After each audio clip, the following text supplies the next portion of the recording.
Ko'chadan plastik karta topib olgan muhojir ozodligini yo'qotdi. Lipetskda 43 yoshli migrant o'zganing bank hisobidan pul o'g'irlashda ayblanmoqda. Rossiya Federatsiyasi Ichki ishlar vazirligining Lipetsk viloyati boshqarmasining ma'lumotlariga ko'ra, voqea o'tgan yilning dekabr oyida sodir bo'lgan. Erkak ko'chada lipetsklik fuqaro tushirib qo'ygan bank kartasini topib olgan.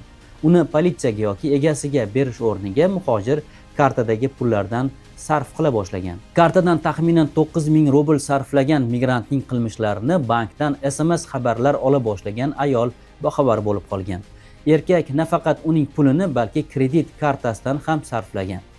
Bank darhol ayolga qarzni o'z vaqtida to'lash kerakligini ma'lum qilgan. Shundan so'ng politsiya aralashgan.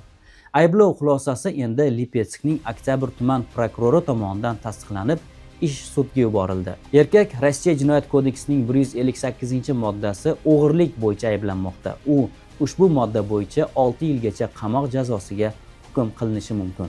Shu o'rinda muhojirlarga eslatma: agar siz ko'chada yotgan bank kartasini ko'rsangiz, har qanday holatda ham unga teginmang. Bu o'g'irlik hisoblanadi, hatto karta ko'chada yotgan bo'lsa ham. Agar olgan bo'lsangiz, kartaning egasini topishga harakat qiling yoki uni bankka olib boring yoki politsiyaga topshiring. Aks holda siz jinoiy ayblovlar, sud va qamoq jazosiga duch kelishingiz mumkin.